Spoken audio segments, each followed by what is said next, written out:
eu quero aproveitar e passar exatamente esse trecho que a gente separou para vocês verem o nível da Globo e da esquerda.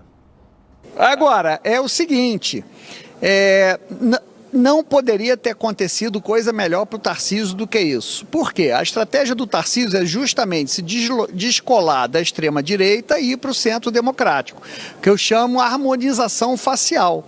Hoje foi uma cirurgia estética com atestado de médico e tudo, com atestado médico de que ele está se distanciando da extrema-direita. Para ele, politicamente, não poderia haver coisa melhor.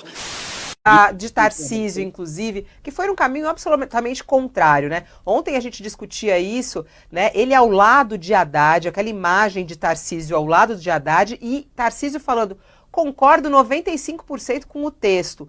O apoio de Tarcísio, o posicionamento dele contrário do que diz o apoiado dele, apoiador dele, Bolsonaro. É importante o apoio do Tarcísio, né? Porque é um governador de um grande estado, de São Paulo. Como eu disse aqui, se São Paulo continuasse contra, isso dificultaria.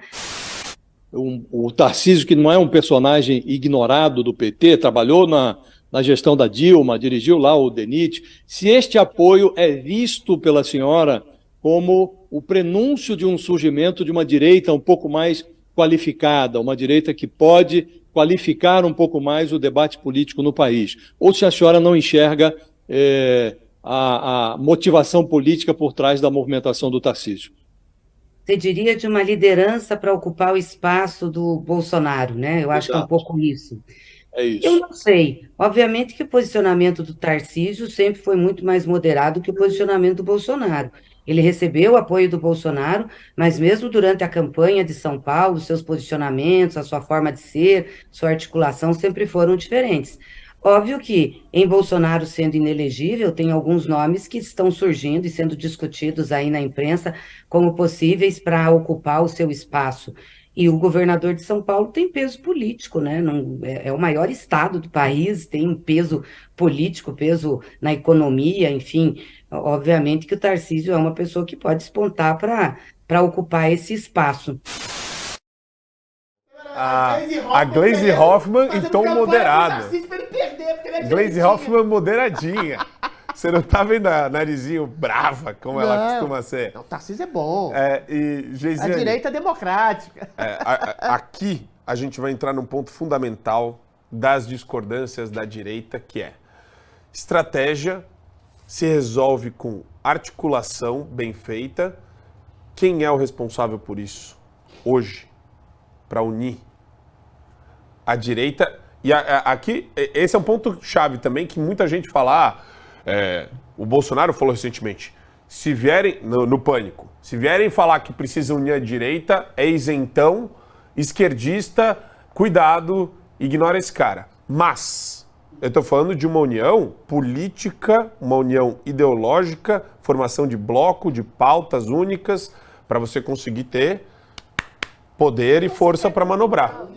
Tudo que você quer cultural. Vamos lá, primeiro ponto, democracia dentro da ciência. Hoje eu estou muito ANCAP. Democracia dentro da ciência política, para você que não sabe, na verdade demonstra um estado de anomia, uma doença dentro da sociedade. Não existe essa história. Primeiro, não existe um poder que emana do povo. Não tem como eu emanar uma coisa que de fato não sai de mim. O poder não sai do povo. Essa é uma verdade que ninguém quer dizer. Inclusive, é por isso que a gente não consegue se articular politicamente da forma como a gente quer. A gente precisa de uma oligarquia, ou seja, a gente precisa de alguém de cima que faça essa articulação pra gente dominar campo cultural e conseguir ter voz dentro disso. A gente não consegue, a base não consegue governar e falar nada. Isso é um fato.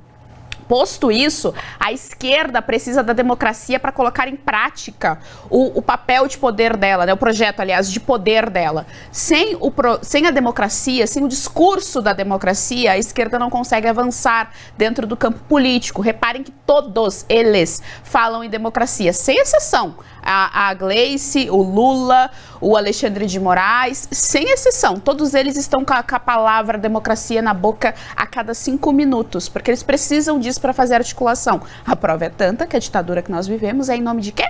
Da democracia. E aí ela coloca que ela quer uma direita democrática e ela fala de uma a direita que pode, uma coisa nesse sentido. Ora, a direita que pode para a esquerda é a que não existe, é aquela que vota junto com a esquerda. É aquela que não defende os valores da direita. É essa esquerda que pode. Sabe qual é a esquerda que pode? É aquela do Geraldo Alckmin, que agora tá como vice do Lula. É essa a direita que pode. A direita que ela está se referindo nada mais é do que o Teatro das Tesouras, nada mais é do que os tucanos eram, nada mais é do que o FHC. O FHC, gente, as pessoas iam pra rua e gritavam fora FHC, gritavam que o FHC era fascista. Agora, nessas últimas eleições, o FHC estava junto com o Lula defendendo o quê? A democracia.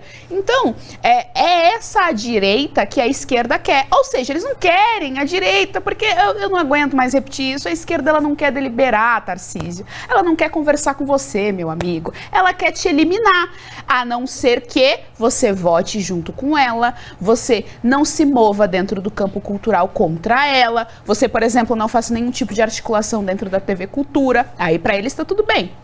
Você tenha um discurso favorável à tributação, aí à reforma tributária, você tenha um discurso, aliás, não fale nada, mas libere verba para museu LGBT. Por que tem que existir um museu LGBT? Eu não consigo entender. Por que tem que existir isso com dinheiro público? Por que tem que existir isso com dinheiro público de um candidato, de um político que não defende essa agenda cultural? É assim, é um absurdo.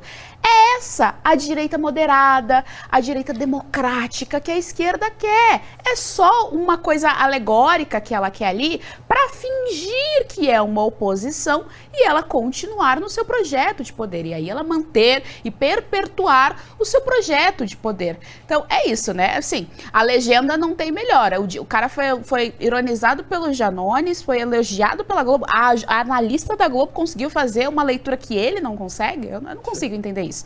Porque é exatamente isso. Você perde aliados da sua base e o outro lado não vai votar em você, porque o outro lado, para sempre, vai te chamar de fascista. Não interessa se você é ou não. Já era. Para sempre você vai ser chamado de fascista. E, ao mesmo tempo, você perde apoio dentro da tua base eleitoral. A Globo consegue fazer essa análise e o Tarcísio não? Eu não consigo entender. Então, é elogiado pelo PT, é elogiado pela Globo e ainda a cerejinha do bolo é o Janones, aquele maluco do Janones, fazendo tweetinho, ironizando. É realmente assim, puta de um 7-1.